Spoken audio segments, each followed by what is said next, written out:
welcome to episode 240 of Checkpoint Chat. My name's Alessandro Barbosa. I'm joined by a sunny Matthew Figueroa. Yo, well, kind of. Sun's out here. Sun's out. real Fun's bright. out. I mean, if you are a frequent video viewer of the podcast, you've been here and seen with your own eyes the blind debate. No, not on the great blind debate of 2023. Debate. And you've probably thought, what is behind the blinds? Why are the blinds down? Why doesn't Matty just pull them up? And I'll tell you why. Because what is behind the blinds? Who could guess? I don't know. Damn, we should have run a competition. Previously, too bright. The moment the blinds are open, you cannot see my face because the camera is like, yo, what's going on outside? Let's see what's going on out there and not ever bring attention to my face. But as you can see, it is premium London rainy outside right now, which means I was about to say, who could have guessed? Who could have guessed Listen, that in London it would be overcast? We've actually had really nice weather. Like when we moved, obviously it's summer, but like way more sun than I expected, even for London. Like we are actually having heat waves. It's sunny outside, seldom rained. Now we are in the thick of, hey, it's probably raining outside. And it's winter, you know, and it's going to be cold. It's raining outside. Big shock I there. am 100% prepped to be colder than I expect when I visit in... I'll be there in 2 weeks, actually, from today. I know. You know what? It's not as bad as... It's a weird thing because we've heard people say, like, the coldest I've ever been is in South Africa. And there is reason for that. It's purely from the point of view that... a lot of the houses in South Africa are not built for cold. Like that's just a fact. There's not really much insulation. So they're made of brick. Yeah, so. come winter, you're out here popping your heaters on, whatever.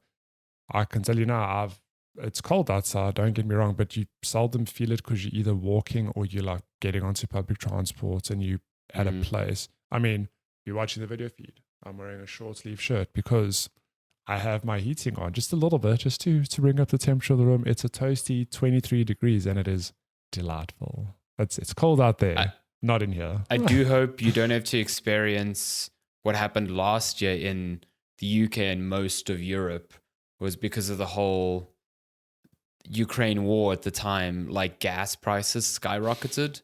So heating became very expensive. Let me let you in on a little secret. Our gas is included with our rents, which means we don't pay for heating.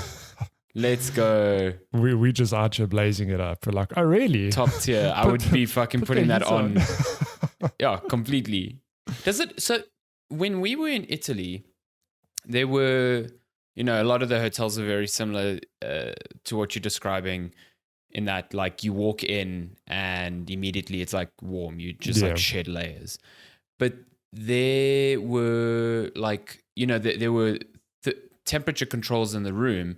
And whenever, at least in one place, whenever we changed them, you could kind of hear the pipes like making noise. And is that like the gas like moving through the pipes? Or I don't know if, look, I suppose it depends on what heating it is, but I know our thermostat. So very simple crash course. If it's 20 degrees and I say to the thermostat, I want it to be 23 degrees, it immediately goes on. And the moment it matches that temperature, it goes off.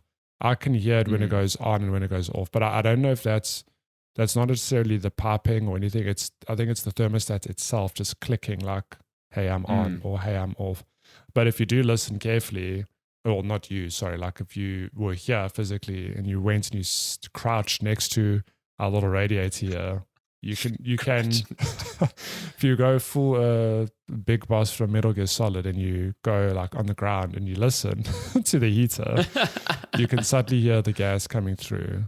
But it's not like maybe I think it was just initially when we turned it on, everything must have been cold. Yes. So it's like this initial like expansion. And I was going to say that I think our building, like there are a lot of old buildings in London. Ours seems to be relatively new.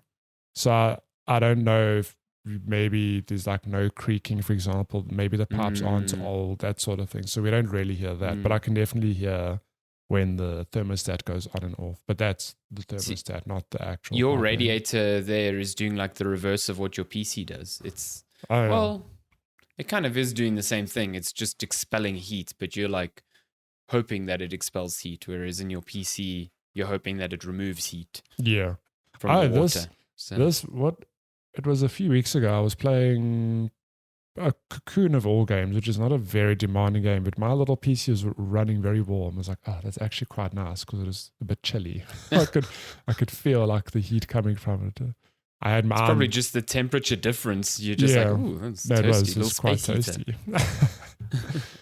Which I know little ITX machines are little space heaters. They're great. They really are. But don't worry about the cold. Like you don't really. I mean, bring layers, obviously. Oh yeah. No. I know for sure. Like when we're outside, I'll need layers. Like I think I was under the false impression because the only impression of like winter in Europe I'd had before we went to Italy was Portugal, and Portugal's winter is not that bad. Like it's cold, but it's not. No, like Italy was like what I think London is. It's rainy and it's wet, so that just adds to the cold, you know. Yeah. Oh yeah.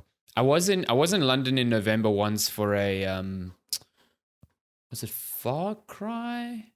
Yeah, Far Cry Primal. I was there for an event, and I was only there for a night, but I remember walking down probably Oxford Street, and my face, I was just like, I am going to die. Like I'm going to expire here in this cold. I am not prepared for this. This is not good. Amazing. I mean, it's cold, but it's not that cold yet. I think come January, February, we're going to cry when it's peak winter. I bet it was actually colder here in Joburg this past week than it was in London. We had the craziest winter snap I've ever... Like probably the coldest we've had all year, and it happened in November. It was snowing in parts of. What was so South funny Africa. though is that so typically the team in South Africa go in on Wednesdays and Thursdays to the office, but Tuesday was Halloween, so the office itself was like, "Hey, we're having like a low key Halloween event. You don't have to come in, but you're welcome to." And then I remember my team on chats going, "Is it compulsory to go in because there are warnings that it's going to snow?" I was like, what are you guys talking about? Like, it's summer there. The hell? That doesn't make any sense. And then come Tuesday, it snowed in some parts of South Africa and it was freezing cold. Snowed. Yeah. Monday was probably the worst. It was like, I think it was only a maximum of like 9. It was like, I couldn't believe, like we got up in the morning, Shania and I to go to gym. And it was like, what, 6 in the morning? And it was like 2 degrees. And I was like, what the hilarious. Fuck is going on? You probably opened your eyes and thought, what the fuck am I doing with my life right It was like overnight. It was just so cold. It was unbelievable. Yeah. Yeah, but bullshit. Yeah, well, when you're visiting, we're going to drag you for a run. Prepare. I'm keen. Prepare for, I don't know if it'll be raining or not, but we've had to get over it where there've been times we look out the window and it's raining. And we look at each other and we just want to say, no, we're not going to do it, but we have to get over it. And we have. I've run in the rain. Otherwise, you'll just never go. Yeah, I've run in the rain a few times and it's fine. You get a bit wet. It depends. If you're doing a long run, I can imagine it's probably frustrating. But if you're doing a 5 to 8K, it's fine. Wait, when are you going to buy one of those waterproof little like running jackets? I'm going to have to get one at some stage. Yeah. Because I've got layers, like I'm not concerned about the cold. I mean, I run real hot. 1K in. Eventually you heat 1K up. 1K in, I'm out here stripping. But when it comes to the rain, but like I did 1 or 2 park runs with you in the rain, and I'm like, oof.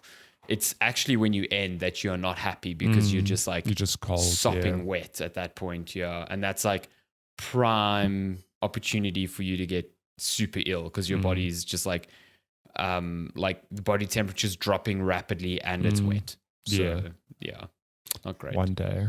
But I will brave it. I will brave the elements for you, just like I'm braving this fluffy tail that keeps brushing past my face. Sassy tail. Look at this again. She's just, she decides that when someone is at the desk, that's prime time to come get love. And then when you actually want to give her love outside of a desk format, she's like, fuck you.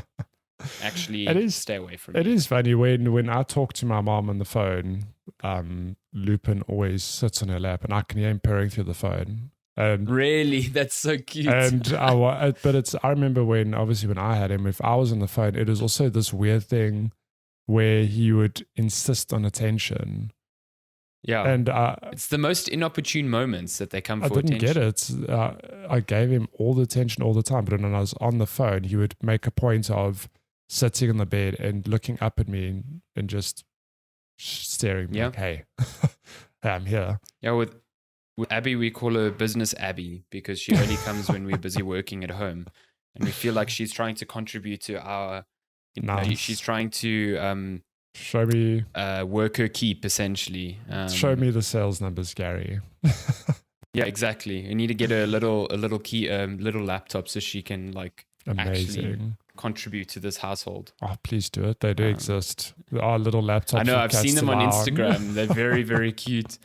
Little business cats. For the gram. Very cute. We are speaking of doing it for the gram. We'll get to your regular scheduled programming shortly, but at that place I was talking to you about before we recorded, Selfridges, this fancy department store that's been there for a lifetime. There was one, so it's got multiple floors, and multiple layers, like ogres. They're layered. Like an onion. Exactly. And on each floor there's a restaurant or cafe or whatever. And we wanted a coffee yesterday to just walk around with. So we went to the one place and we order a coffee. And that's actually, we expected a premium because Selfridges is this premium little department store. Like it's a place we can show you if you're interested in when you visit. But the cappuccino we ordered on the menu, it's like, cool, this is what you pay for a cappuccino, but you can pay an extra £1 to have an imprint of your face. Like, what? On the cappuccino. And we were just like, what? Worth it. What? No, but I was like, why would you pay that? And it's like, it's for the gram. 100. Yep. You pay that £1. That's it. You put a photo on Instagram. They figured it out. And yeah. It's eye-rolling, but it's genius. Yeah. People 100% pay that. People just like post that photo and be like at, what's this place called? Selfridges. You see, I keep wanting to say suffrages. I'm like, it's definitely not that. Selfridges. They'll just tag Selfridges like that machine is, whatever machine creates those cinnamon faces. Exactly. Is definitely paying for itself. £1. Yeah. I mean, can I send them like a photo of something that's not a face, like a cat? I'm sure you could send them, or I don't actually know, but I mean, I imagine it's either a thing of they take a photo or you upload something and they amazing, quote unquote, print it on your coffee, and you look at it, go, oh wow, and then you drink it. I'm gonna get a photo of Mario on mine and just get Mario on my cappuccino. Nice, and just drink it. Oh my god, what the fuck? Just put Abby on your cappuccino. Yeah, Abigail's not happy that I'm replacing her with Mario. She even knocked my microphone backwards. Look at this. Absolute calamity. The best. The absolute best. Love to see it. You thought Calamity Ganon was in Zelda. The real Calamity's here. It's in real life. Who knew? Calamity Felon. Good God. Speaking of calamities. Whoa, hell. No, we haven't played more Zelda, but we have played other video games. This is Checkpoint Chat. We talk about them. I'm planning to get deep into Zelda and Mario when I'm stuck in a metal tube in the air, flying to Matthew, and then I have to spend 3 days with Matthew. So you best know I'm just going to be in a corner playing Mario. Nice. Mario's a good time. Matthew will be like, "Do you want to go walk to Selfridges?" I'll be like, "No, I'm playing." But get me this cappuccino with my face in it. We can get on the bus and we can play Mario. Yay. Yo, let's just get on the bus for like 4 hours and drive around playing Mario. That'd be great. Yeah. Oh my God, I'm keen. I would do it for the I'm literally looking, because I know I asked you, like, what is the best way to get from London to Manchester? And like, I just assumed train. You could probably fly there. Well, okay, yeah, I could if I had a lot of money, but like a 20-minute flight. Yeah, it would be great. But I have a friend who's currently in London, and she said she was taking a bus from London to Bath, I think it was. Oh, I was like, why did you take a bus? And she was like, well, because the train was £41. And I was like, okay, makes sense. So I looked at trains, and the trains are 40-something pounds each way. Yeah. And then I looked at buses, and they are like £10. They are double the time, but double the time is only 4 hours. It's 4 hours. So I could fucking play Mario for 4 hours. I don't give a shit. I took a bus from LA to San Francisco. That was a 10-hour bus ride. I can survive. It's okay. That's fine. And that bus ride sucked. Can I tell you, there was someone next to me. Oh my God. That bus ride scarred me in so many different ways. Amazing.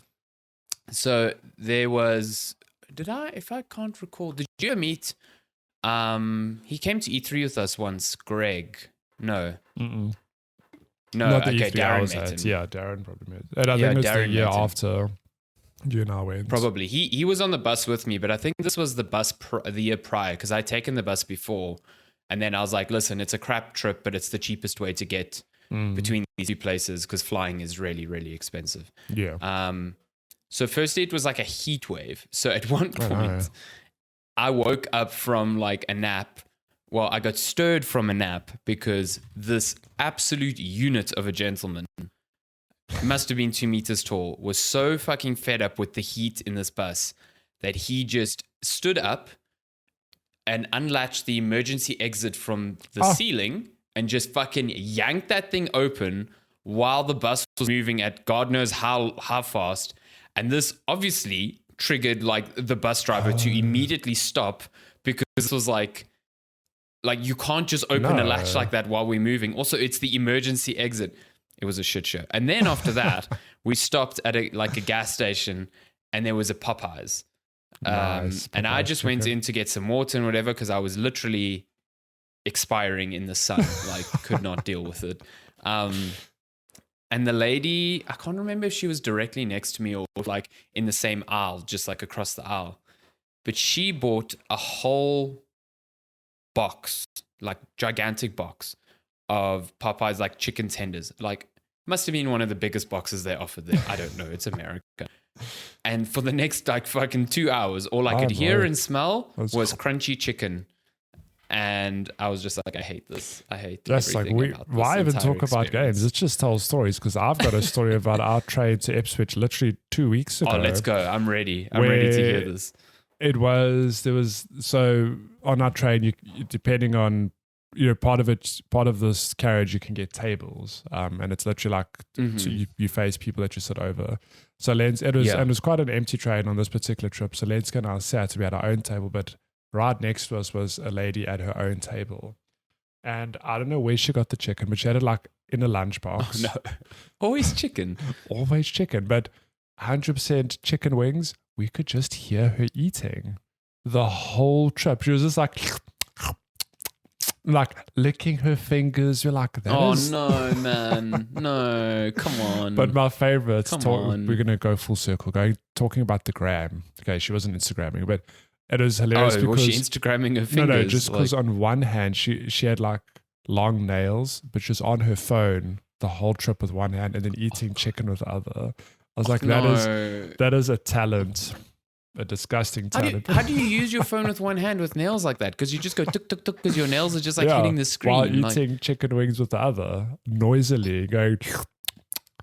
I'm sorry, just the fact that you're holding your phone and eating greasy chicken wings in two different hands at the same time. It was a sight to behold. It's an affront to nature. And it's hilarious. Lenska and I have been together long enough that when we make eye contact in situations like that, no context, I know exactly what... We know exactly what the other one's talking about. You've made eye contact and you're just like, what is going on here? I love those moments because you make that eye contact and you know. Then you just have to try your very best not to burst out into laughter. Yeah, we've had moments like that. I've had moments like that where I'm usually very good at keeping a straight face, but the times where I just smirk, like I can't help it. I'm like, And Lenska looks back at me, and then we catch up 2 hours later. She's like, I can't believe you looked at me like that. I had to hold myself from laughing. I was like, me too. It's great. Good God. Video games. Not chicken, thankfully.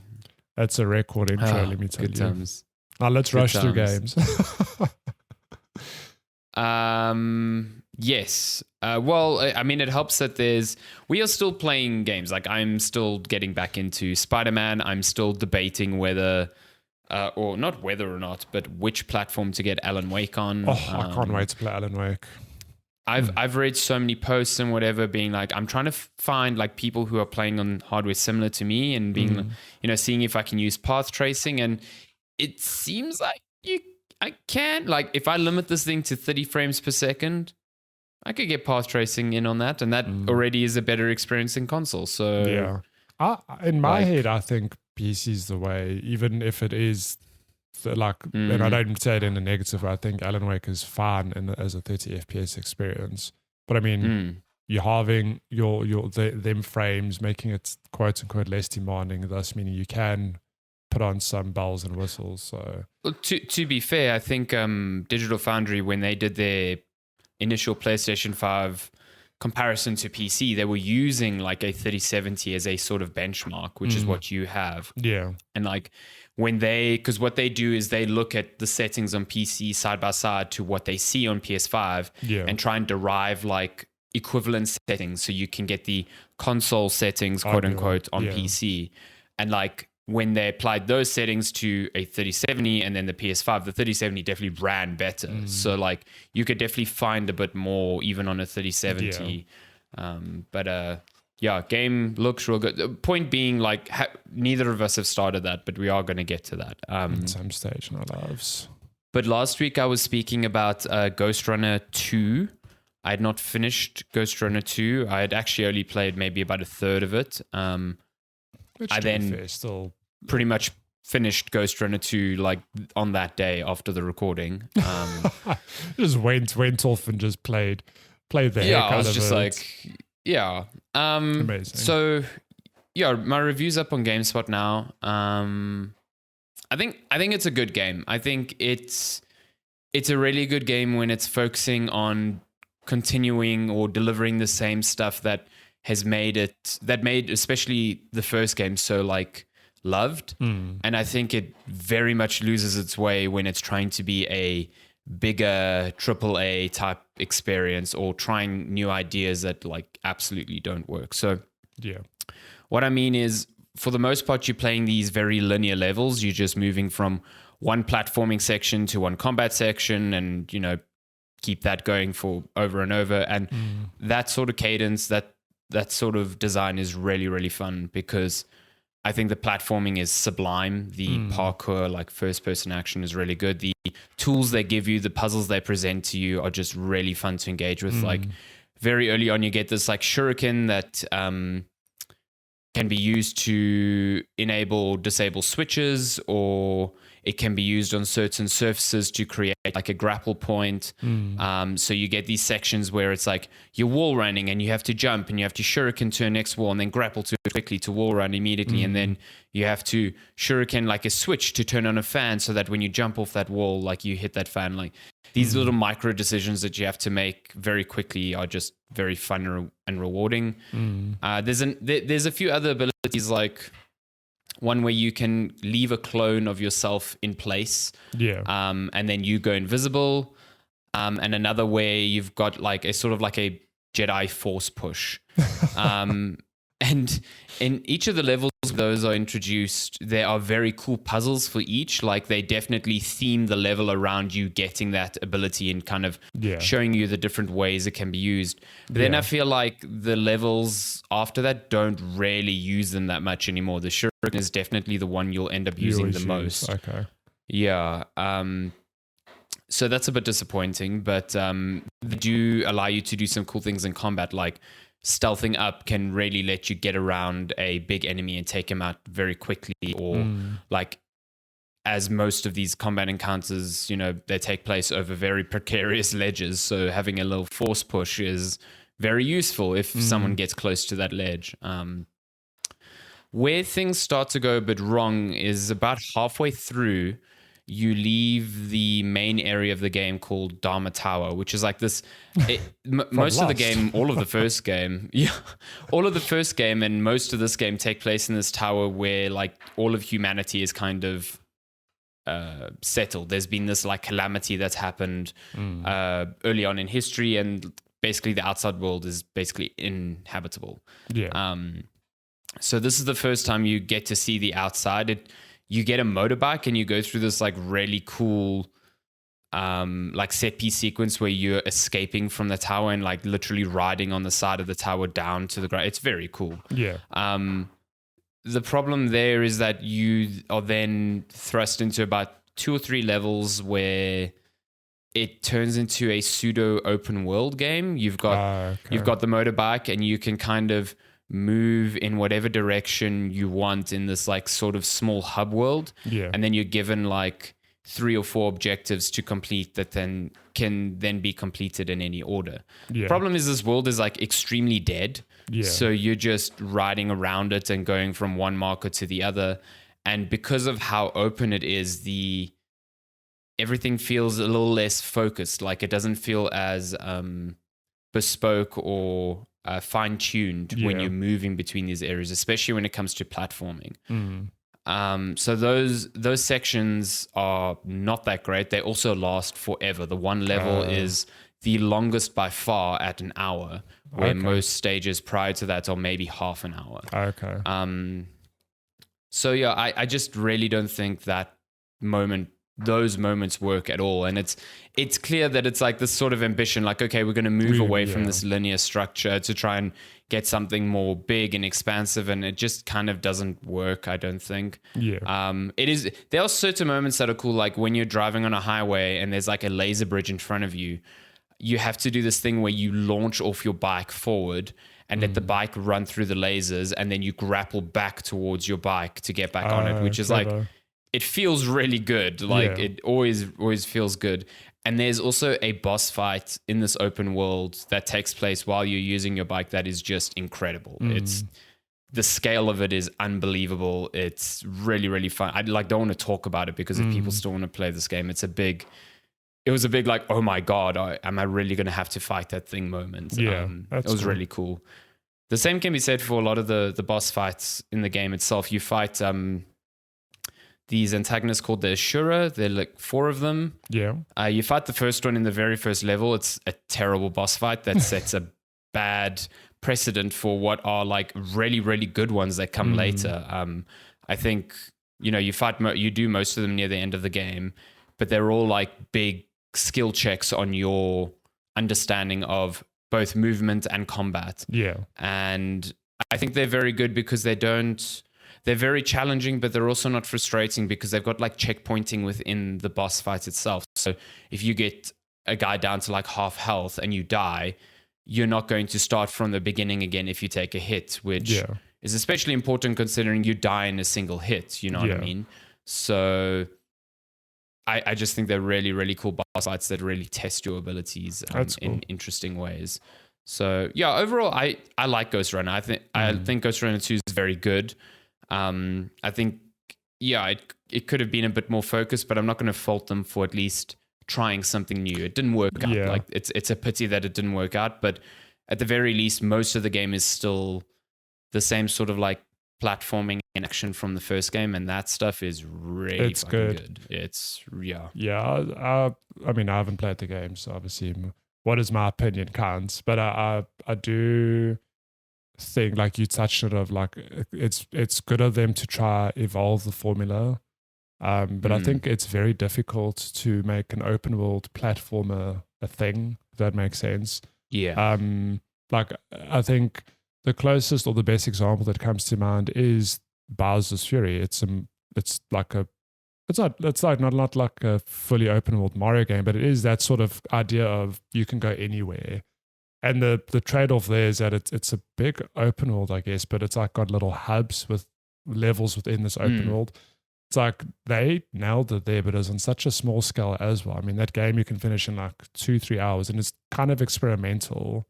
So I wonder, like, I'm almost curious if this team looked at that as an example at all, or is it just a thing of like, we've got our own thing, we're gonna make an open world and see how we go, even if it's just something we throw in at the end of the game, just as a way to evolve the formula. I'm actually curious because I hadn't thought of that comparison, and it's quite apt. It is, because that is essentially what it is. It's like this little open world hub where you can go do things. You can move around the hub, and there's different stuff. I mean, it's not so different here like it is in Mario, but like I wouldn't be surprised if they looked at that and thought, oh, that's an interesting way to go about that. Because to go back to that, I think that absolutely works on Mario. And I'm convinced that they saw the positive reception of that. And one of the Mario games in future will be an open world game where it is just hub after hub and you can tackle them in whatever order you want. And I think it will work. But I mean, that's Nintendo doing Mario, which they've done for decades now. Maybe Ghostrunner 3, for example, it is like, okay, what lessons can we learn? How can we, we're not going to can the open world necessarily, but we'll figure out how to make it work in a way that makes sense. Yes, yeah. But yeah, it's funny because I think it's not only a platforming thing. I think the moment you go open world in any game, like you hit the nail on the head where so many open world games have this problem of they just feel empty. It's a recent example, Starfield. They go, there's 1,000 planets and some people go, 1,000 planets. And I immediately switch off because I think there's no ways you can physically make each of those 1,000 planets, interesting and varied and have their own distinct, like you can definitely do not the bare minimum, but I mean, you can tick the box of like, there's 1,000 planets, 900 of those planets have at least one outpost and one quest, which is a huge ask in itself. But at no point am I going to go to water cooler and have a conversation with you, be like, have you found this specific planet? Oh my God, there's like this dream quest line there. There's this whole, like, you know what I mean? It's too big and too ambitious to make it interesting. So I think it's funny that open world does have that problem, and maybe Ghostrunner doesn't work with open world. I don't know, but it's interesting that they tried that. Yeah, I can't fault them for trying something. Like I do feel like if they just made a second game that was just linear again, or was just in the same setting, especially again with the same sorts of powers, like people would be like, okay, this is more of the same and it's probably good, but like, we've played this again. So I feel like they had to try something. I just don't think that was the right move. And I agree with you. I do hope they use that as a learning experience for maybe if they make another one to be like, okay, cool. Well, that didn't work. How can we, remedy that? And to be fair, that is my opinion of the open world.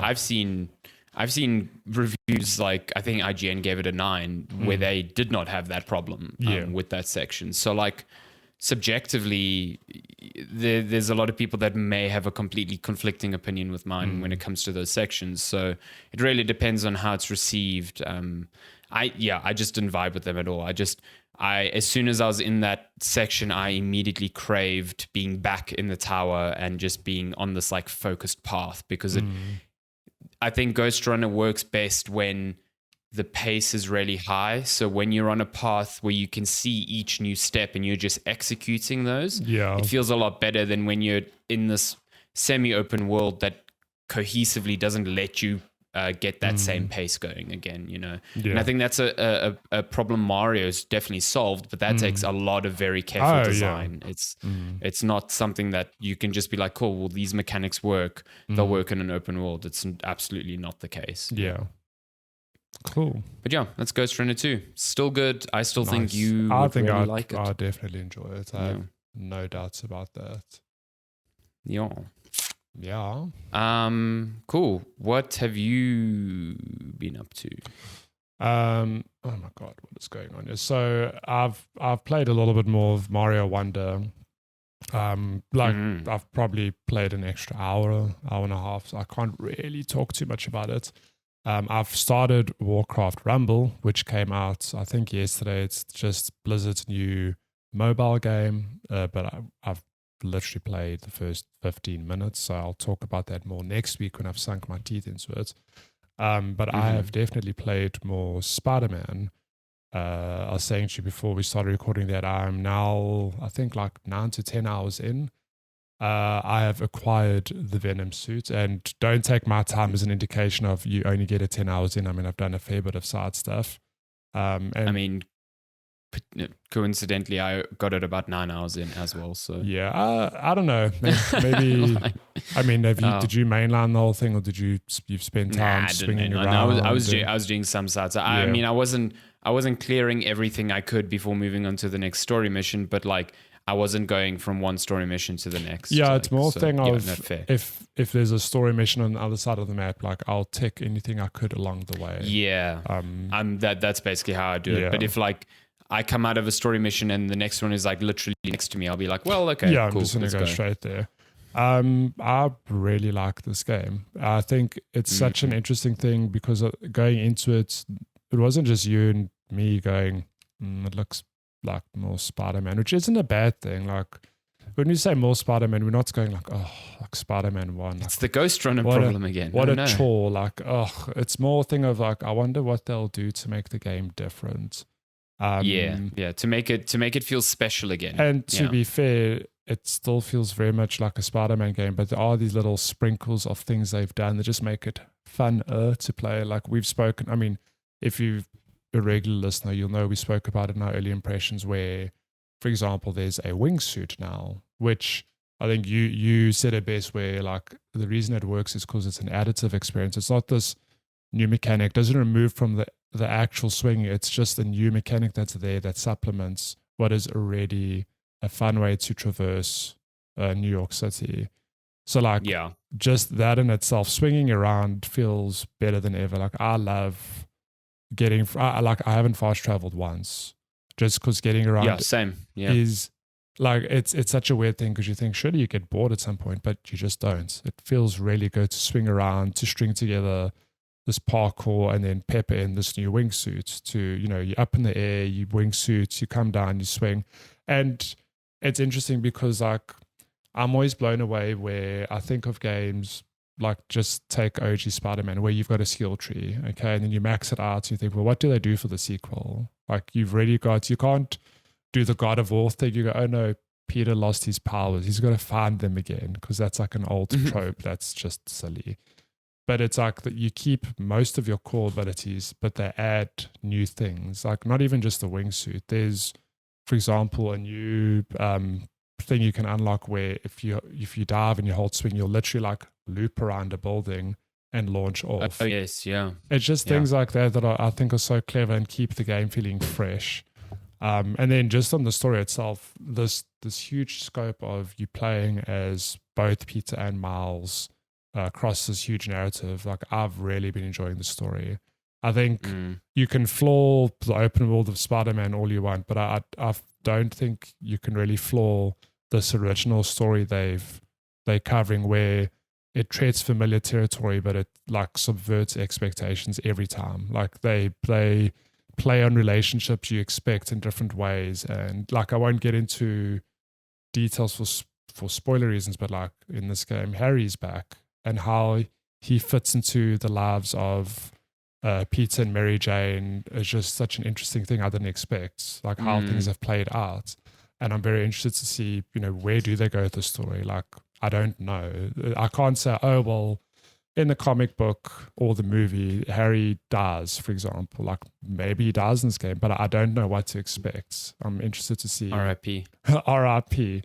where they take the story. I'm like, here's a spoiler. I'm going to block your ears for 10 seconds. Like, for example, the main antagonist is... No, you've done this. The main antagonist is Craven, but he straight up kills Scorpion in one of the story beats. And it's like, oh shit, it's like, they're not scared to do things like that because it's a fresh... Yeah, he's not fucking around. No, like I think it emphasizes, but it's a thing of, this is their story. They can do whatever the hell they want. So I don't know what they've got lined up. And even there, I was very worried that this was going to be a situation similar to, I don't think you ever played, but Batman Arkham Origins. No, that's the one I actually didn't play. So Origins was the one where they had Deadshot as the quote unquote villain. Yeah. And they were like, oh no, it's not Deadshot, Black Mask. Mask. And everyone knew prior to the fact that it was like, no, the Joker's definitely going to be the villain. This is like a big ploy and whatever, and a good 3-4 hours in, that's 100% what happened. Like Black Mask is like no longer the villain, Joker's the villain. And I really thought that was going to happen with Craven and eventually Venom. But Craven has been like an incredibly imposing antagonist in his own right and has stuck around for like, I don't think he's like overstaying his welcome is really, really good. And I'm just slightly ahead of you in the story, and there's some very interesting things that they are doing with Kraven, which I'm appreciating. So yeah, I think that's Insomniac's strength, is like they take Spider-Man and Spider-Man canon, and the ways they so far have messed with it or made it their own are very interesting. They're not just rehashing familiar tropes. They're actually doing some very thoughtful things with these characters. Yeah. But it's funny because even throughout this, like when you start original Spider-Man on the PS4, it's not the old faithful, oh no, Uncle Ben, oh no, like I'm figuring out how to be Spider-Man. It's like they tread this line of, no, this Peter's been around for 5 to 10 years, whatever the exact timeline is. And things have happened which may or may not run parallel to the comics or the movies, but you don't know until they tell you. And even when they tell you, it's like, oh, like that's different to how I expected things, which is just very cool. Like it's a whole unique spin, I think, on one of like the most beloved heroes. And having like Miles Morales, I always think I grew up in the 80s and 90s with Spider-Man on TV, literally just Peter Parker. And then I had the Spider-Man movies in the early 2000s. And then Miles Morales coming into the scene, more like mainstream media with Into the Spider-Verse in his own game. Like, I love this character. I think he's fantastic. Him and Peter as a duo, I just love watching their story unfold. Like, I think it's truly unique. And I think what they do so well in these games as well is showing like the struggles of, they're normal people. Like Miles is dealing with school, trying to get into college, and it's like, how does he balance that with being bloody Spider-Man? And the same with Peter, like the poor dude can't keep a job down. Like I just love watching how they show the struggle, like the humanity of them, and it's just so clever. Like I'm here for this. Like, don't get me wrong, the game's really good. It's fun to play, but I'm here to see like where the story goes, because I want to know more about these two characters and how things shake out. No, I 100% agree with you. I think, and good on Insomniac for not letting Miles just kind of fade into the background of this game, because I think I was worried about that as well. Like, yes, they've made their own standalone Miles game, but this Spider-Man, the first one, is very much Peter Parker's game. But like, they are not afraid to have like long periods where you're just playing as Miles. I think, I was actually going to ask, like, I feel if I were to put like a 1-to-1 assumption of like what I've played thus far, it feels like they've balanced both characters' spotlight equally, like maybe leaning more to Pete at the moment, maybe, but like by 5%. I feel like he's had maybe a few more main quests, but it is very much you juggling between both. And it's definitely. I think Peter feels slightly more prominent in the early stages because like he's the one most attached to the eventual culmination of like Venom. Yeah, for sure. And like Miles is a very interesting, like when they switch over to Miles, he's very much the almost Peter of old. He's trying to like balance schoolwork with like being this hero and like his friends and his so it's interesting in that respect, where Peters feels like someone who's grown up, and is almost ready to leave Spider-Man behind. So I very much enjoy it. It's good. It's a good game. I'm very keen to keep playing and seeing what I still think some of the side stuff is not that good though. Look, I think they've definitely. It's like fine. It's like not bad. It's just they fixed the problem of like crime still happen randomly, but it's a thing of you don't have to necessarily do 5 per district, which was just that is padding for the sake of padding. Whereas that feels it's almost like more organic. You're swinging around. There's just a random crime. Do it, don't do it. It's cool.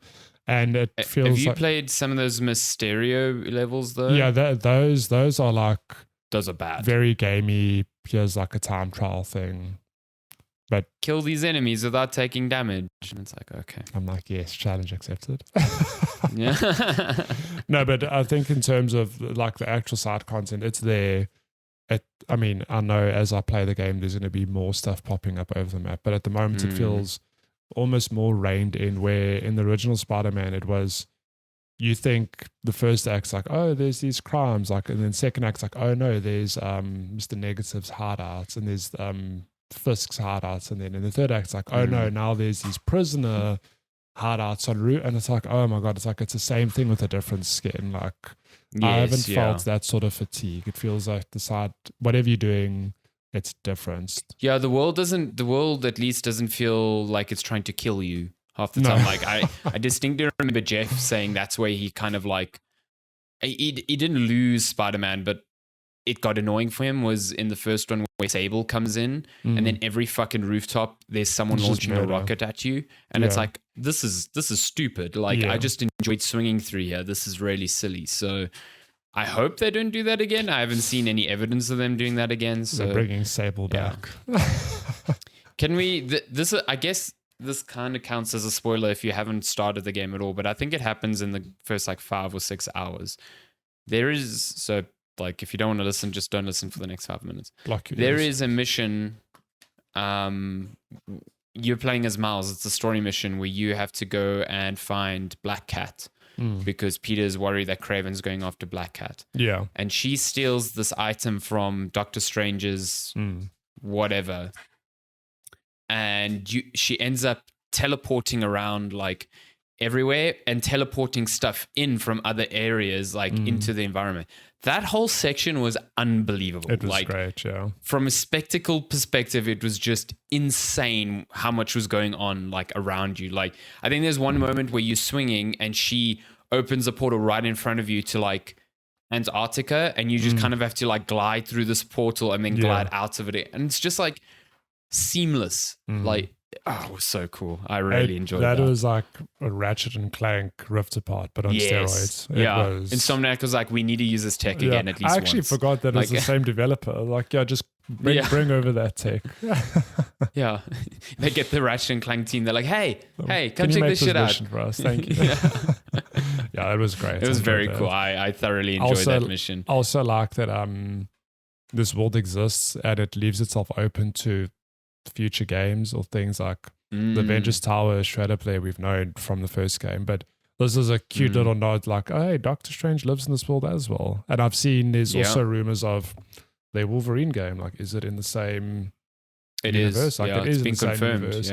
But it's just cool that they've now, like, it's the right studio to, I think, lead the Marvel stuff. I mean, we'll see what the Wolverine Insomniac game is, doing they're doing the Wolverine game next, and this is in the same universe. So I don't expect like that first game to be, immediately cross over with Spider-Man. But like Peter. the eventual like culmination of all that stuff is going to be pretty cool, I think. And like Insomniac has now over 3 Spider-Man games proven that they have, like, you can trust them with this sort of source material to do interesting stuff with it, not just to do the basic stuff that you expect. So I'm super curious to see what they do with Wolverine. Yeah. Oof. One thing I do wish, I mean, this isn't really a criticism, but remember in the Batman games, like I know enough about Batman to know like, oh, there's the Penguin is this person, the Joker is this person, but there were a lot of obscure characters and things in that game.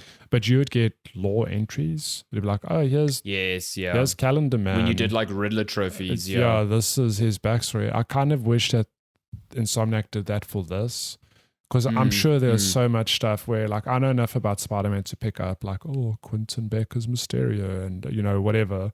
I'd appreciate that. But I think that's a good idea. It would be cool if there were not necessarily collectibles, but just an actual tab on the main menu. It's like, oh, this is Mysterio who first appeared in this comic, and like, here's an overview. Like, it would just be cool to see that sort of stuff, because some of it's just going to get lost.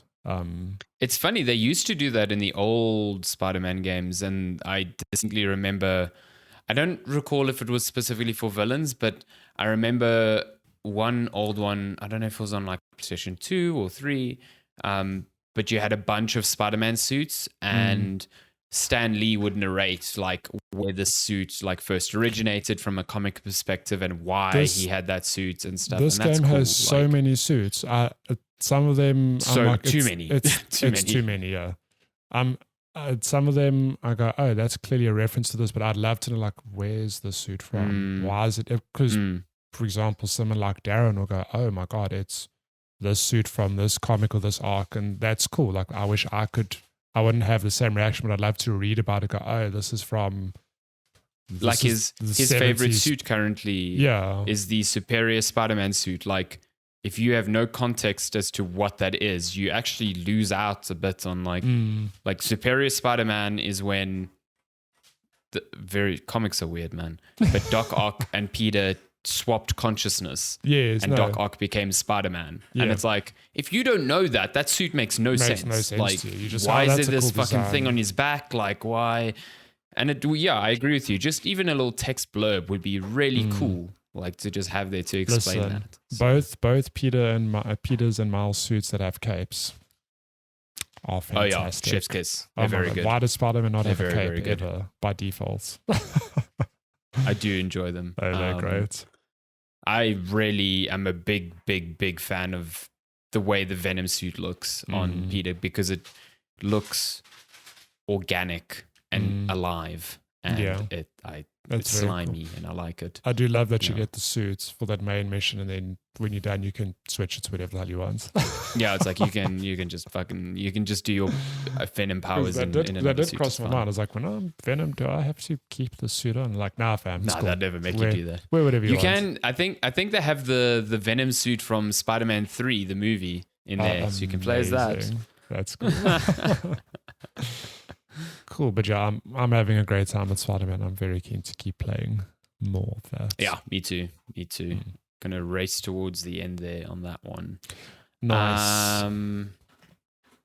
Cool. Should we hop on over then to game releases? Yes. We are now well into November. Can you believe it? So we're looking at games out from today, November 4th, all the way up until, I think it's November 10th. Yeah. Yeah, we fast approaching the end of the year. Like, if you look at December, it's a few games and it's just done. Yep, pretty much. There's quite a few this week. So let's get going on them. Football Manager 2024 coming to PC, PlayStation, Xbox, and Switch, November 6th. Home Safety Hotline coming to PC, November 6th. The Invisible. This is that narrative adventure game that is sort of like Firewatch. So to speak. PlayStation, Xbox, and PC. It didn't review super well, but I'm still intrigued because it looks very cool. So, nice. Oh my god, here's a game you don't ever want to play. I'll never play this game ever, especially in VR. Kill It With Fire, VR. Spiders coming at me in VR. No you were next to me at a VR demo in Gamescom when they put a fucking spider in VR, and I nearly shot myself. What was that for? We were trying out the HTC Vive, and they were putting us through a bunch of like Valve demos. And one of the demos was you were a tiny little person in the shopkeeper's room in Dota. And a spider comes out of the wall, and I fucking lost it mentally. I just could not. Yeah. So no, I will not be playing that. Nickelodeon All-Star Brawl 2, PlayStation, Xbox, Switch, and PC, November 7th. Spellforce, that's a franchise I've not heard of in a very long time. Conquest of EO, PlayStation and Xbox, November 7th. Typecast coming to PC, November 7th. Gunhead. Okay. Coming to PC, November 8th. This is interesting. Risk of Rain Returns, coming to PC and Switch, November 8th. I assume this is a re-release or a remaster of the first game. That's cool. My only reference to Risk of Rain is Matthew playing it endlessly during an 8-hour layover in Saudi Arabia. On a Vita. On PSP. What a great game. I was playing Crash Team Racing. It could not be more different. 100% of that game before we got to LA. It's like the world was your oyster. PS Vita, like, I'm gonna play the shit out of this Crash game, which is your good route. and I got to the end. I was like, I'm going to get every trophy, every gem, every land in LA. It's like, I'm done. Amazing.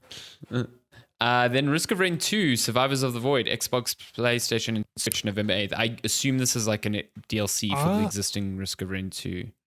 I don't know. Maybe, because I mean, it's only Xbox One and PS4 and Switch. I thought maybe not PC. Yeah, maybe it's like a console version. I don't know if it existed on I console. thought it already before. had been on console. Maybe you're wrong. Listen, Okay. I own Risk of Rain 2. Have not played Risk Same. of Rain 2. I think Same. actually I blame you in the thing of, I think we both bought it early access, had big dreams of playing We this. did. We bought it before it was even out, and we were like, this "Oh, game. we're gonna play the shit out of this game." Never, not even once. Damn it. The same thing happened with Borderlands 3. We both bought it. We're like, "We'll play co-op." Never. I've still not booted up that played game. Borderlands 3 ever. No, I lie. I've booted up that game just to run the benchmark. Amazing. Okay. Saturnalia coming to PC November 8th. Berserk Recharge, some anime nonsense coming to Nice. PlayStation, Xbox, Switch, and PC. Big one for anime nonsense freaks of the week. Like a Dragon, wow. Nice. Like a Dragon Gaiden, the man who erased his name. So this is kind of like the in-between story to explain why Kiryu is in Like a Dragon 7, 8. I think it's Yakuza 8. I think it's 8. I think it was Yakuza 8 Like a Dragon, and now they've reverted the name back to Like a Dragon. And the next one's called Infinite Wealth, This if I'm is not just mistaken. insanity. Yeah. Well, to be fair, it was always Like a Dragon in Japan. So, yeah. So that's out on November 9th. I think that's coming to Game Pass? I think so. Yeah. I think that's out on Game Pass day one. So, yeah, that's Day cool. one. X8 coming to Quest and PC VR November 9th. Air Twisters. Nice. No idea what that is. PlayStation, Xbox, Switch, and PC. And then I guess the biggest one for the week, Call of Duty Modern Warfare 3, PlayStation, Xbox, and PC. If you did pre-order the game or pre-ordered a certain version or whatever, you can play the campaign this weekend. It is apparently not good. Shocker for the game that was meant to be an expansion. Who would have guessed? Made within a year. Anyway. Who knew? Yeah, literally made within a year. If that doesn't scream Cool, it's game cash releases. grab, then I don't know what does. Wink, wink. Oh, fuck. Is it a full price AAA? $70. I think the blowback on this is going to be pretty substantial. Yeah. Because, All the multiplayer maps are also only remastered versions of the original Modern Warfare 2 maps. That is just absolute nonsense to me. Just $70 for a 3-hour campaign and maps that are just remastered versions of old maps. That's crazy. Bobby Kotick for the last time is like, yes! One last hurrah. Yeah, one last hurrah. He's like, I'm going to burn Call of Duty to the ground before I leave here. Oh my God. Yeah. Shall we get to gaming news? Gaming news. Correct me if I'm wrong, but I'm pretty sure the big one for this week is Destiny 2 developer Bungie laying off dozens of staff.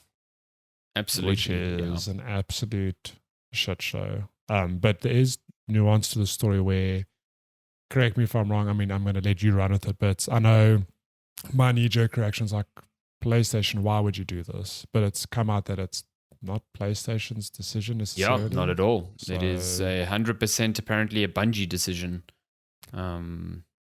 Which is... this is bad. So this is, if I'm honest, I can't recall the percentage, but it was like around 100 employees. It's a lot of people. It's loads of people that have suddenly lost their jobs. Also, they lost their jobs on October 30th, which means that the way America works is that their health benefits run out at the end of the month. So they had 1 day of health benefits left after they were laid off, and then they had to fucking fend for themselves. The other thing that happened, which it sounds incredibly bad. I get, like, I want to preface that this is how it works at any company. This isn't just Bungie doing it. It doesn't make it any less shit, but it's important to note that.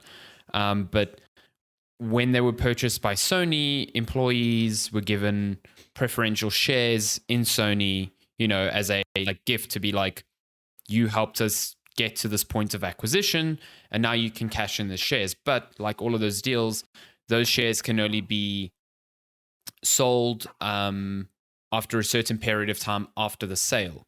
Yeah. So now that all of these people have been fired, they hadn't gone through a round of what they call vesting, where that is where the shares vests and you can choose to either sell the shares back to the company or you pay tax on the dividends on those shares and you keep them. So like, for example, my mom, when she was working in Microsoft for a good 7 years, they, as part of a bonus structure, used to get shares. Yeah. And every 4 months, she had to decide whether to pay this usually gigantic sum of tax on those shares or sell them.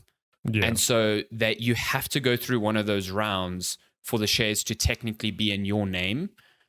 And that hadn't happened yet. So these 100 employees just lose those shares. They revert back to Bungie and potentially back to executives at Bungie, which is like awesome. That's cool. Not great. Yeah. Yeah. So not great at all. Happens at every company, but still, like, when they made these cuts, they were fully aware that those shares would definitely revert back to Bungie, which is in of itself money, you know. Yeah. Yeah. So speaking of executives who would benefit from more shares, Pete Parsons, the CEO of Bungie, who I read a very interesting thread this week where he was actually at Microsoft during the tumultuous period where Bungie basically negotiated their freedom from Microsoft and the whole relationship soured. So real interesting that he was on the Microsoft side there and basically fucked over Bungie at that point. So yeah, he's now CEO of Bungie. Good times. Love to see it. He says, today is a sad day at Bungie as we say goodbye to colleagues who have all made a significant impact on our studio. Okay, we'll get back to that. What these exceptional individuals have contributed to our games and Bungie culture has been enormous and will continue to be a part of Bungie long into the future. Yeah, he got a lot of shit for this post because a lot of it came off as tone deaf. Like, the way he words it was that he had no hand in what happened here. He is the CEO of Bungie. He obviously steers the ship and obviously steering it poorly and causing these layoffs. You can't then be like, today is a sad day. It's like, no, like, today's a sad day because you fucking got rid of 100 people's jobs. Like, at the same time, I think he also had a meeting with people at Bungie that said all of the people here are people that we see as critical to the future of the studio. So it's like, wow, awesome. Yeah. That's a great thing to say. Like, literally the day after you gutted 20% of them. So yeah, so listen, Jim Ryan's gone from Sony. There's all these rumblings that Sony is 180 degrees turning on their live service strategy. Rumors, not confirmed. Yeah. They have 12 games that are, you know, under that strategy. So like, it would be a big thing for them to just be like, no more of that. Bungie assessed The Last of Us factions and came back saying that this will not work. And for all intents and purposes, the reports are that game is on ice. And now Bungie's lost 20% of its, sure, not from Sony directly, but like, it's lost 20% of its workforce purely because Destiny is not performing in the way that it needs to anymore. Yeah. Is live service, I mean, live service seems like it's had its time, or launching or continuing live service games is getting more and more and more challenging. And like, Bungie is seeing it, and Sony is definitely being like, oh fuck, like we maybe have backed the wrong idea here. And that was very much a Jim Ryan initiative. Now he's gone. It's just, it seems far too close to one another to be coincidental, if that makes sense. Like, it seems like the industry is trying to tell all of these studios something through consumer patterns. I think it depends. Like, I completely agree with you. I think backing live service alone is a dumb thing to do, because the reality is that gamers have limited time, and I can tell you, is while I'd love to play all these live service games, I steer away from them in favor of games I can actually finish and enjoy separately. But I mean, you look at things like Fortnite's a good example of Fortnite just keeps evolving, and it keeps getting, like, I think just this week it reverted back to the OG map. It's like, hey, they did. And if I'm not mistaken, the player number, the concurrent players peaked, like broke records. So many people played, came back. But the thing with Fortnite is that it's a thing you can literally pick it up, play it today, in 2 years, 3 years. The game will always be Fortnite about surviving. My only concern with a game like a Destiny is that I would not know where to begin. I want 100%. to play Destiny 2. Where the actual fuck do I begin when there's like 4 million expansions? And I know that there are things to onboard new players, whatever. But the reason Destiny 2 players are crashing, because I just think like you only have the hardcore players there. I personally think it's time to do Destiny 3, which it feels like it's a fresh start. And I think maybe then it'll see record numbers again. Like people come back, new players come back going, I've always wanted to play Destiny. I would play because I'm like, oh, it's a fresh start. What better time to jump in? That said, like that's one game. I don't know if we need like a Destiny and then like 5 other live service games from PlayStation.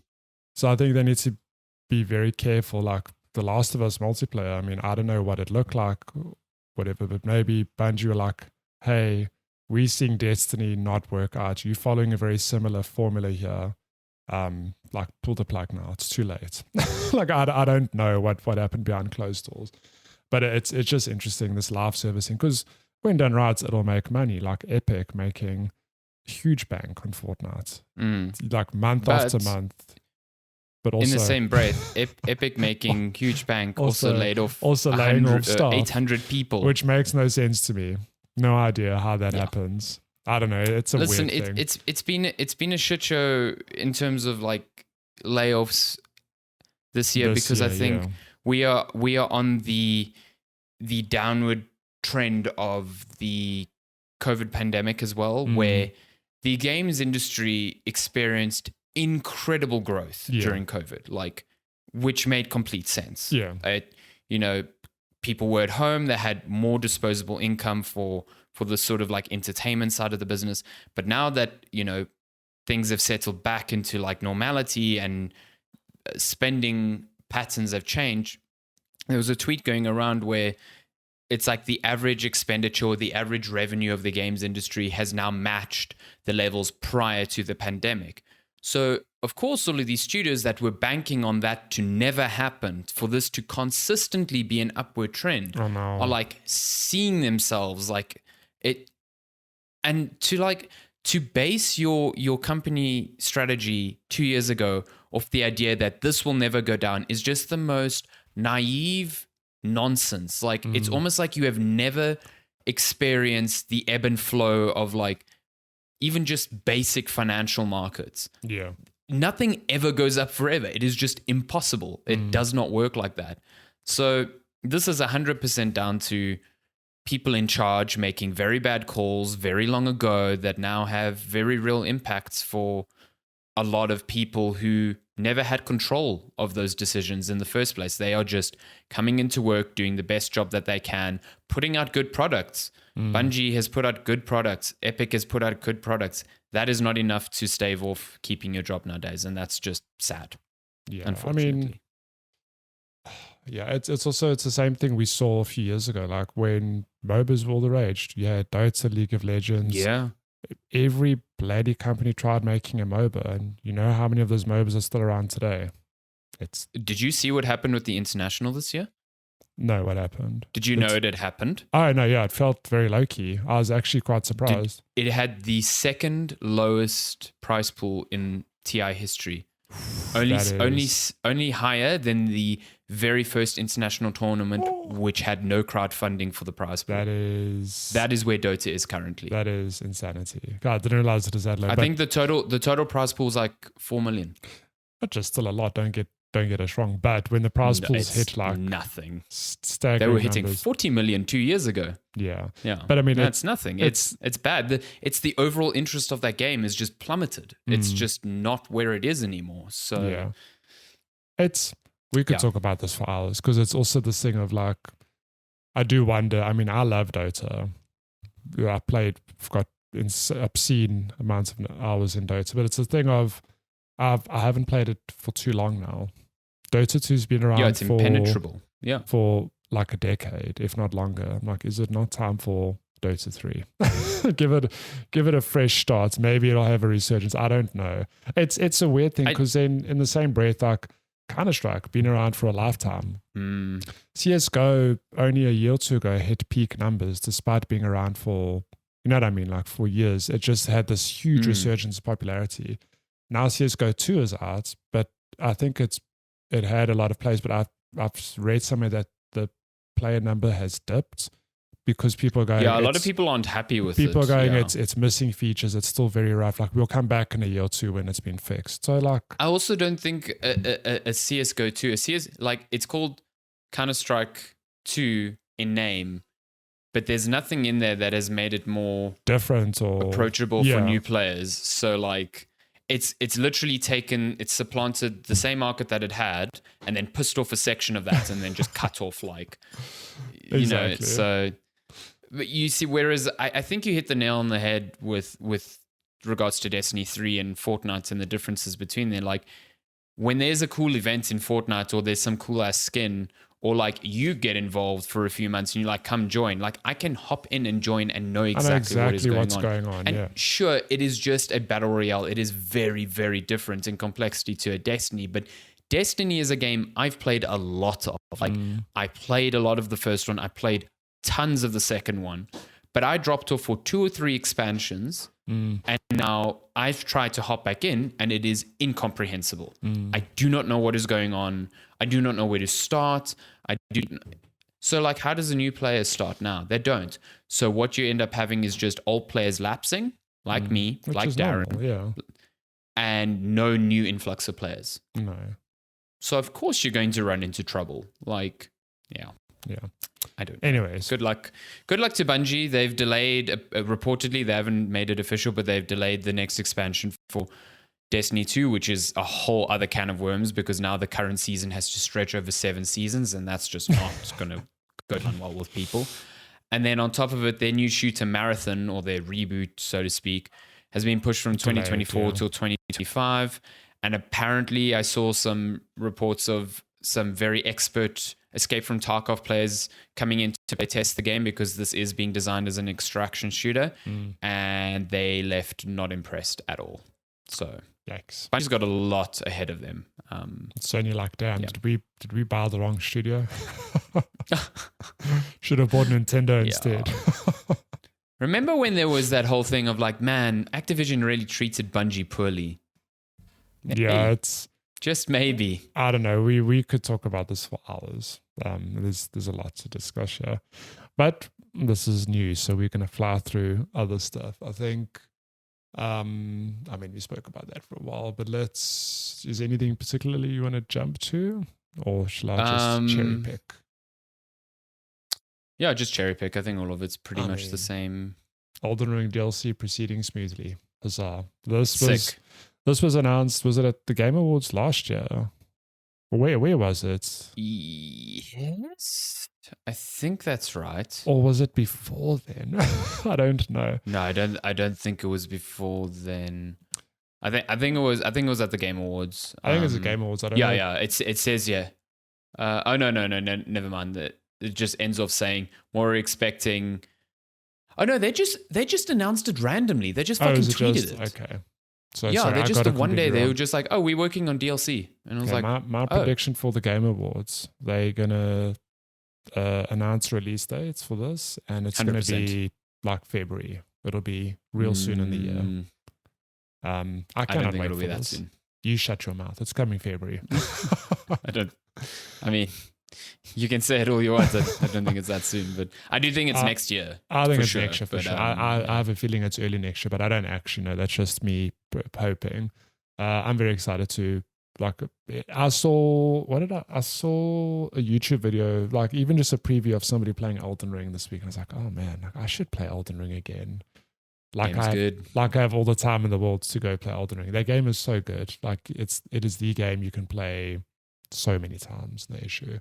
But yeah, apparently they say the development is proceeding smoothly, and that's all you need to know from that headline. It's a good thing. Sadly, along with this, there was kind of like From Software saying that Armored Core 6 had sold 700 1,000 units in Japan, but that they were not happy about its sales elsewhere, which is kind of a bummer. Like there was so much, you felt like there was so much excitement for a new Armored Core after such a long time, after From Software's renaissance, and like it seems like people just didn't buy it. So I still think it's something like I want to play it, but it's something I'll get when it's on sale. I think it might. It won't hit the numbers of a Dark Souls, but I think people like me are waiting for a discount because I have no idea what Armored Core is. I've barely watched footage. It also just came out in the most stacked year possible. Exactly. So I think it will have I'm guessing it'll have a resurgence, not a resurgence, but like it will continue to sell. It's like a slow burn. But I do think so as well. I agree. Speaking of expansions, Diablo 4's first expansion. Oh, surprise! BlizzCon happened last night. Remember when BlizzCon was like a thing? Huge thing. You would drop everything to watch BlizzCon. Not anymore. But good news for Diablo fans out of there. It is getting a new expansion called the Vessel of Hatred. It's coming late 2024. And if I bet this moves back into 2025. You think it'll be delayed? That is prime placement for like, we need more time next year. And apparently it'll have a new class that has never been seen in Diablo before, which is exciting. That's sick. That's pretty cool. I still have Diablo. I've played the first hour. I will get to it at some stage. It's a good game. It's a good game, and apparently this new season is very good. I've been tempted to create a new season character and give it a go. I think it had a rough patch after launch, which is like always weird. When you review these games, especially very live service ones, it's like you can enjoy it for what it is, story and combat wise, but there are people going into it with the mindset of I need to play this for 300-400 hours, and like I will immediately pick up problems that don't let me do that, in a way that I want to. So I think Diablo's in that phase of its life now, where the players that it's satiating are very long-term players.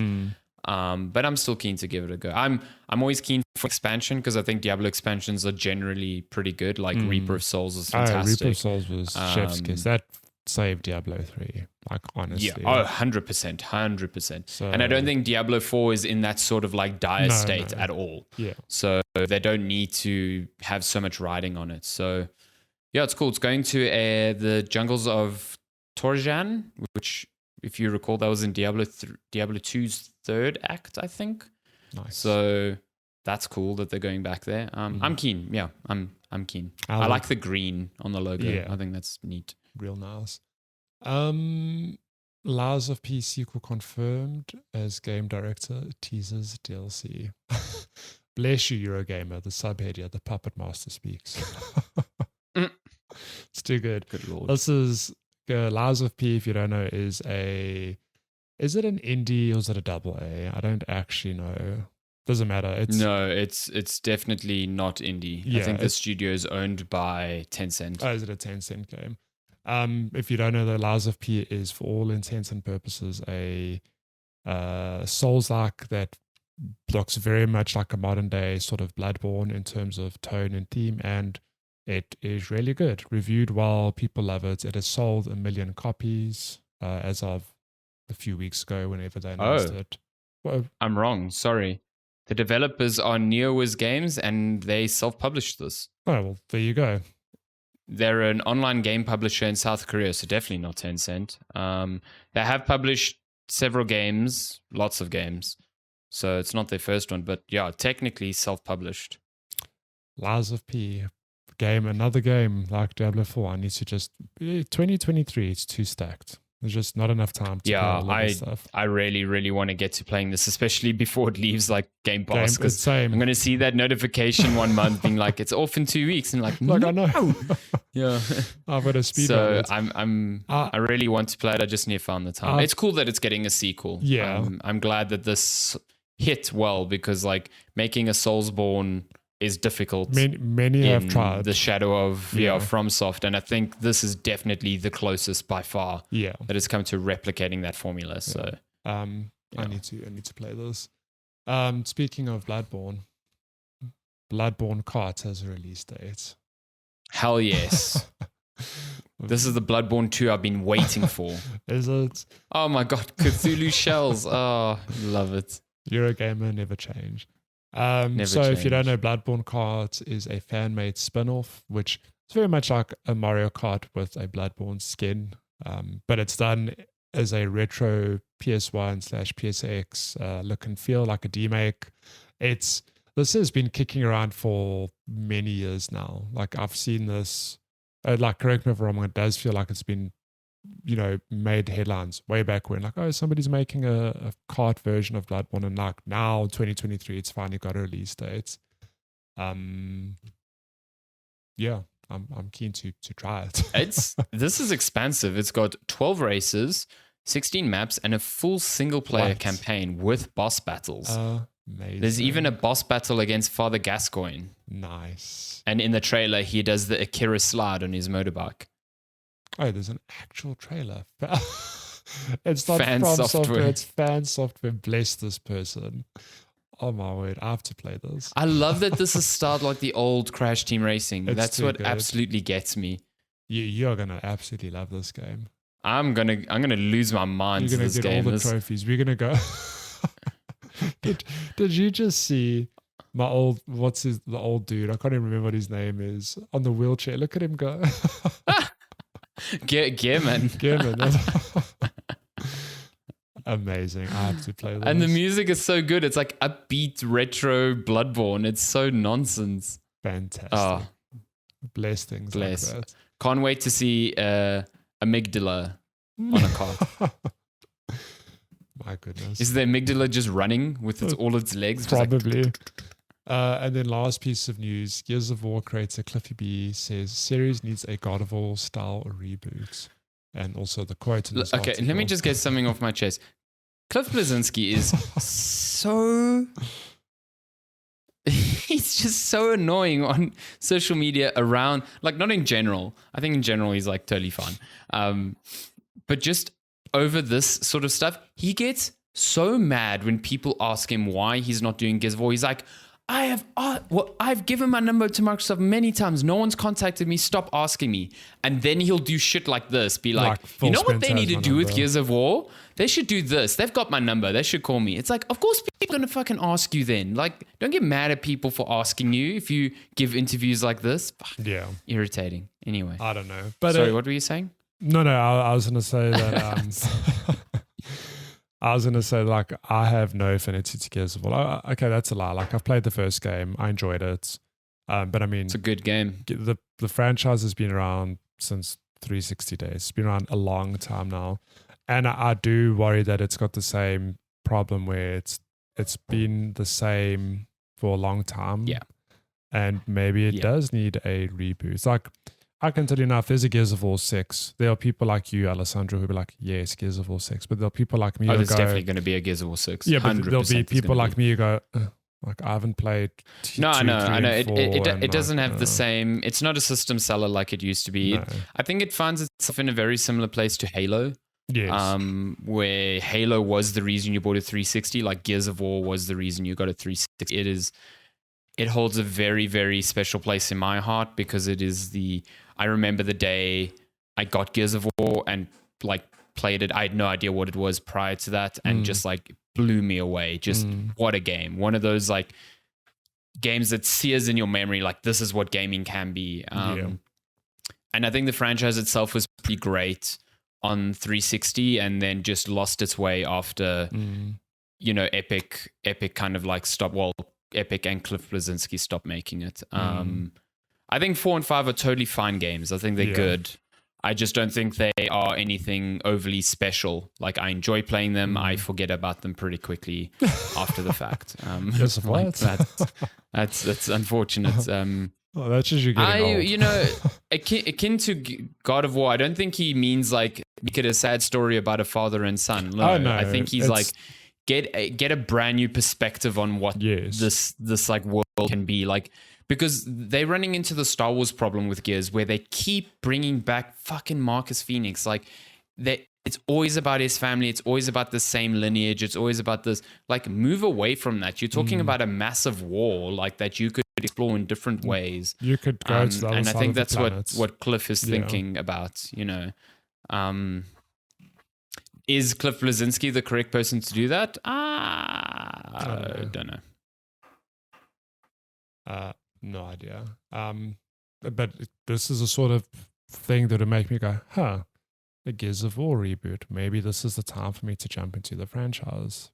I don't know. Games are weird, man. Like this line is so. This is so Cliff Blazinski. Jeez, have you read this article? I've skimmed through. When his interviewer commented that Gears of War 3 was the first game to make them cry, Cliffy B replied, "That means a fucking lot to me, even though I'm wearing a shirt that says I eat ass in Japanese." What is happening?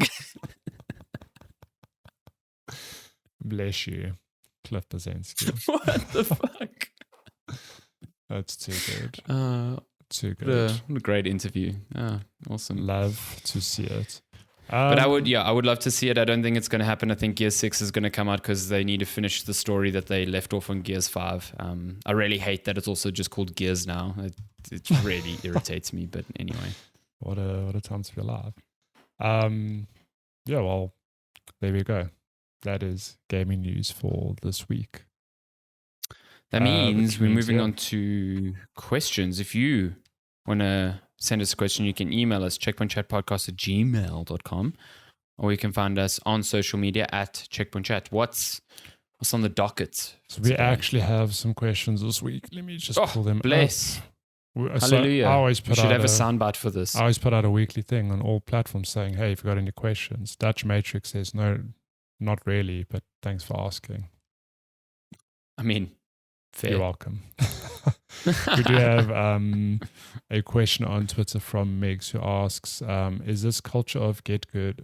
In this culture of get good, is it really so bad to play games with a assistance tool such as Infinite Health in Elden Ring, Limitless Nitros in Need for Speed Unbound, etc.?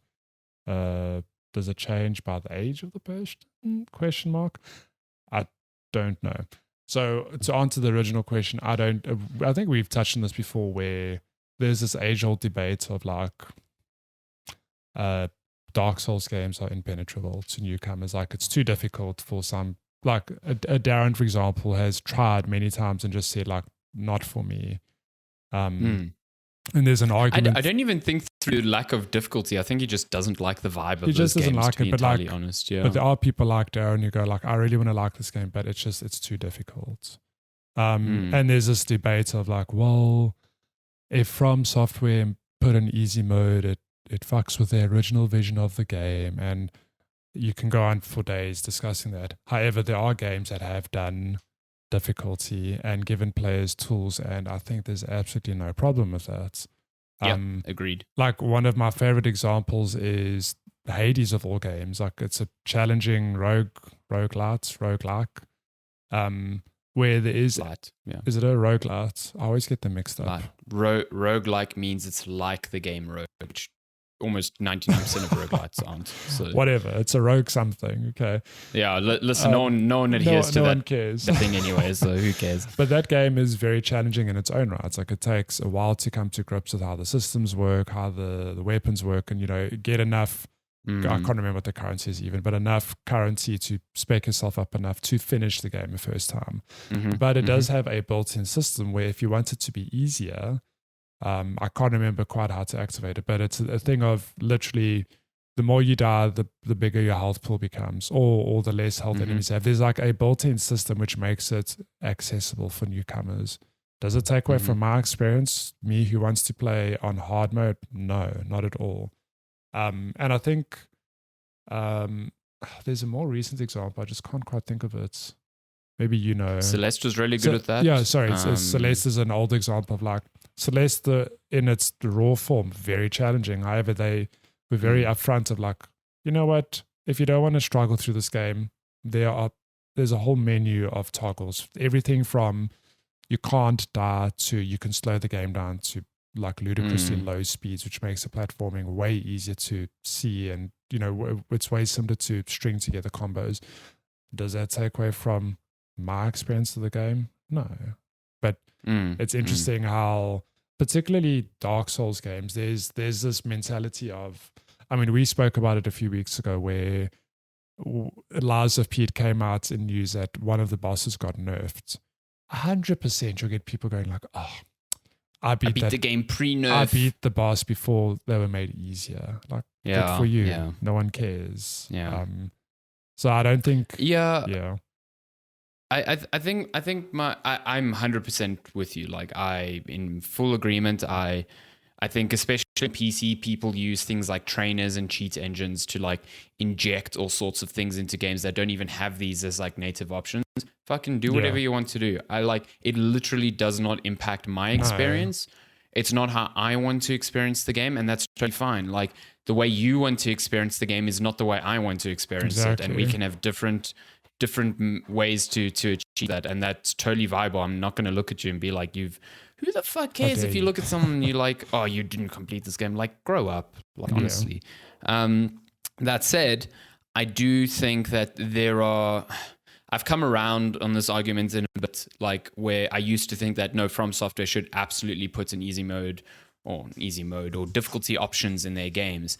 And I've seen compelling arguments where they're like, those features do exist. They're just not where you expect them to be. They're at a mechanical level. They do kind of exist. If you build in a certain way, you spec in a certain way, you are intrinsically making the game much easier. Like, play Demon Souls as a magic caster, you're gonna blow through that game. Like, it won't even be a challenge for you, and that's totally fine. Like, to the point where hardcore quote unquote players will be like, I'll never play with a magic build because it actually destroys the experience for me. So like, they have them sort of there, and I do think that in the case of From Software, adding a difficulty slider, like making you more powerful or making enemies weaker or this and that, it actually completely breaks down mechanically what they're trying to create. Yeah. And I think as a developer, they should be allowed to determine what they want to present to the player. I think this is the thing, like, not every game needs to be for every single person. No. I think the only time that becomes true is when you're talking about pure accessibility, not approachability. Like, should someone with a disability be allowed to play this game? Absolutely. Like, 100% absolutely. And there should be features for that. Spider-Man is a really good example of like really good feature sets for that. But like, should every game be difficulty-wise approachable for every single player? No. Is it good when they have difficulty options? Absolutely. Will I look bad on you if you break the game open and make it easier? No, I don't give a shit. But I do think that we as players should not also demand a certain level of like design input for the game that we consume. We are not their creators. Yeah. Well, yeah. In the same breath, I mean, to touch on what that's actually the example I was thinking of. I blanked on it. Is that Elden Ring is very much, I think that is the most accessible From Software game. Absolutely, yeah. And absolutely. It's to a point of like, you could play a spellcaster in their previous games, and it's still going to be challenging, but it's like quote unquote an easier mode because the game's a lot simpler if you can attack from a safe distance. However, Elden Ring, I think, really ramped it up in that you can choose exactly where you want to go. Like, you're still going to die, but I mean, I have a colleague, we know many people actually who played Elden Ring being not fans of From Software games. Like, I have a colleague who played Elden Ring just because it was the zeitgeist. It was such a hyped game. He hates difficult games, like straight up hates them. But he loved Elden Ring because he was just like, well, if I hit a boss that was too difficult, I just went somewhere else.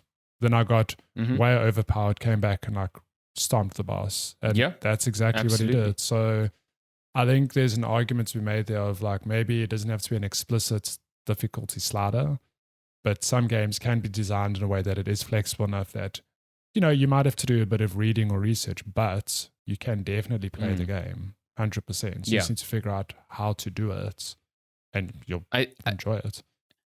I think where I like sort of like draw the line on that argument is like when people are like, I want a mode where I can just one shot enemies in Elden Ring, and I'm like, okay, then play it on PC, hack it. Like, you can do that, that, but do not expect From Software to develop something like that. They will not. It completely undermines all of the work they've gone into the design of that combat flow, that loop, that they will never do that, and I don't think we as players should expect them to do that. But that's the same as me going to a particularly easy game and then shitting on the developer, going like, it's too easy. It's too easy. 100%. Yeah, please exactly. add like a difficulty slider. Why is a Kirby too easy? It's like, because it's like a child's game. Like, okay, but I want it to be hard. It's like, no, they are easy games by design. Like that's, yeah, it's you're completely right. Yeah, there is examples on both sides of the spectrum for that. So yeah.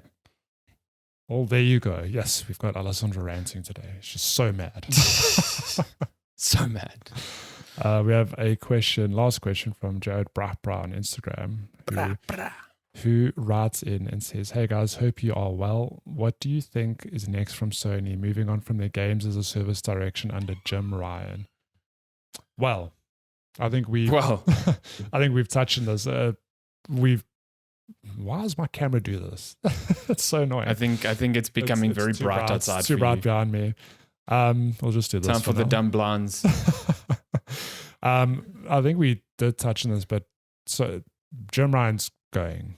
He's not out yet, but his next April, I think. His plans aren't just going to disappear overnight. Games as a service, they've still got titles in development, and I think I'm in a thumbs up for the next 1 to 4 years. That is still what Sony is going to have under their belts. Whoever steps in after Jim Ryan, maybe they will. For all we know, they go, yes, games as a service. This is the direction we're going. I'm all in. Jim Ryan was absolutely right. We're going. This is the way we're going. But even if they go, Naughty Dog's like, fuck. Get that multiplayer of Last of Us back on. Yeah, it doesn't matter. Just put it out the door. But they might go, no, games as a service is not going to work. However, they're not going to just pull the plug on 5 projects that they have, because that costs money, and maybe those games are in a state that they can release and still make a lot of money. Where they 100%. Go, I think Sony is best when they do exactly what they do with their single player stuff. I do think there is fear of them going into Xboxes, like the problem Xbox faces, where like we've got a million Halos, a million Gears of Wars, a million Forzas. Like Sony's got these cool franchises, but do I really want to play Horizon 5 or Spider-Man 5 or God of War 5? Like maybe, I don't know. I like it when Sony is going, like, remember when Horizon Forbidden Dawn was first revealed? That to me was like such a unique spin. Like, what an interesting, like, oh, it's thousands of years in the future. It's like you're playing as like this, you've got a bow and arrow against robot dinosaurs. Like, what an interesting premise. I think Sony works best when they're from the studio that made Killzone, the very brown, like, first-person shooter. It was like such a field. Yeah, I think Sony's best when they are experimenting, and we're like, when their interesting narratives hit, like they hit really well. And it's not to say there's anything wrong with sequels, but I do worry that they bank too much on, like, well, we've got the Horizon franchise and the God of War franchise. Let's just keep spinning out sequels. They'll sell, but it's going to get boring. Like, that's honestly, to me, what the problem Xbox has, is that you mentioned earlier, like Halo and Gears of War were 360 sellers. They're no longer that anymore because there's just too many of them. It just went on too long. Yeah, I think we've spoken about that in previous episodes, like the fear of that happening. You see Naughty Dog like reluctant to work on a new IP. You see Horizon now already a multiplayer game and another sequel already announced for that. You see Sucker Punch doing a Ghost of Tsushima 2. You see Insomniac. Probably Insomniac is like the lifeblood of Sony at this point, because not only do they keep putting out games at a regular cadence, they keep hitting. We're going to get another Ratchet. And even though they're working within the same franchises, they keep reinventing them. Yeah. Like I'm having a lot more fun with Spider-Man 2 than I did Horizon Forbidden West, put it that way. But I don't think the live service thing goes away immediately. I think you're 100% right. They've got 12 projects in place for that stuff now. Like, do 12 live service games come out? I don't think so. Do some of them come out? Absolutely. I do think, like, you've got Jade Raymond's one that's definitely coming out. You've got Bungie's Marathon that is probably definitely coming out. Will the Last of Us thing ever come out? Not sure. The Horizon multiplayer thing is almost certainly coming out. that stuff's, it's not going to disappear overnight. But you know, again, it is a rumored thing that they are re-looking at this live service strategy and being like, is this really where we're going to put all our eggs? And I do hope that they kind of like veer off onto a more balanced, like, look at all the single player stuff we've done over the years, how well it's treated us. Let's kind of balance that with live service. I think that's the way to go. I think a balance is right. I mean, I think ultimately everyone's dream is to make the next Fortnite. Like Fortnite, as we mentioned earlier, just makes so much money. It's stupid. I mean, and to Epic's credit, it's because Fortnite is the same formula. It's a battle royale, but every season it's like there's this new mechanic or there's these new weapons, and they go through different themes and they keep things fresh. Like it does well. I think the difference with Fortnite though is like Epic doesn't need to sell a console. No. But I'm saying I think the dream is like to make a live service game that is a Fortnite. It's just it has that huge massive appeal. But how what is the next Fortnite? Like what is the next big like wow? Okay, I don't know. I don't think you can create the next Fortnite. You can even aspire to create something on that scale when you know you're already limiting it to at the very most 2 platforms, PlayStation and PC, because like it doesn't work that way. No one is buying a console because of Fortnite, because Fortnite is everywhere. Yeah. And Fortnite is the way it is because it's everywhere. Yeah. Like if Fortnite was an Xbox exclusive, it would 100% not be the game it is today. Like, so Sony's strategy to kind of like throw 12 games at a dartboard and hope one of them become next Fortnite is just like ill-advised. It's insane. They need to find 1 or 2 that they think will be good. They can support them for a decent amount of time, maybe till the end of the PS5 cycle, and then supplement that with like single player titles. That's just my opinion, but we'll see what they end up doing. What a bad opinion. Very interesting times. I'm kidding.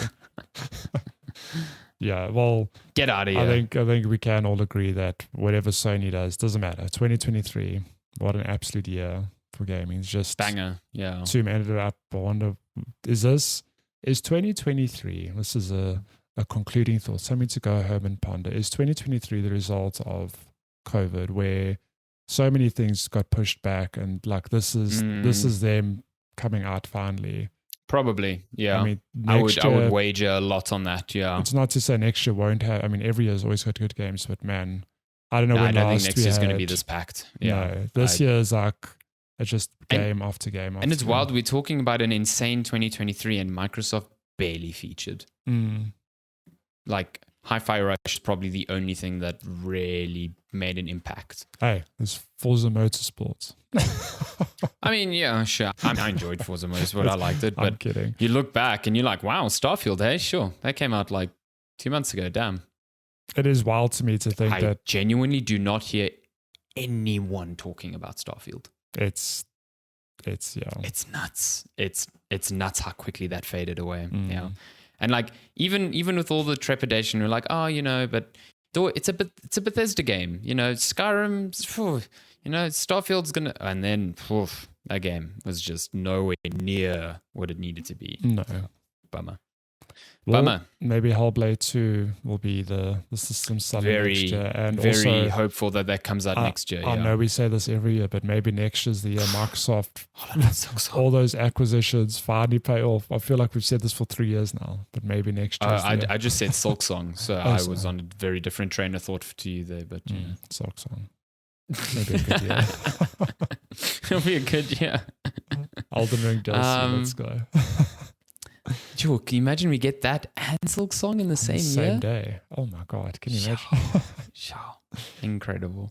Nice. I actually don't know what I'm going to do if Silksong is bad. Like I might actually just have a crisis of faith. If it's the same as Hollow Knight, it'll be good. Which is fine. That's true. I've been itching to give that a replay recently. Even me, with all the time I have. You know, with all the time I have to, you know, I'm just struggling to find games to play. So life is hard. That's questions. If you want to email us, you can. checkpointchatpodcast@gmail.com. You can find us on social media. That's also the end of the show. We somehow, I don't know how, because we spoke about only 2 games and we got this far into the recording. But if you stuck around with us, as always, we thank you very much for listening. We will be back next week on Checkpoint Chat. It will be the last one before the great reunion. It's been 3 years in the making, and we're finally going to have an in-person podcast. I don't know where you think we're going to on the other end of the fucking globe. Actual recording. Yeah, I actually don't know because I arrive on the Saturday. We're gonna arrive and I don't. Saturday afternoon. We're going to sit down and we'll do like a 10-minute, like, hey, we're going to go walk around our bar. we can just connect our microphones to like our phones and just like talk and walk at the same time. We'll do a live stream. Let's do that. And then you can hear me eating a sandwich or something. Oh, nice. Fish and chips, and mushy peas. Yeah. Oh, God, no. You hear me vomiting. Good Cool. Lord. Thank you so much for listening. We will be back next week. We hope you have a great week. Goodbye.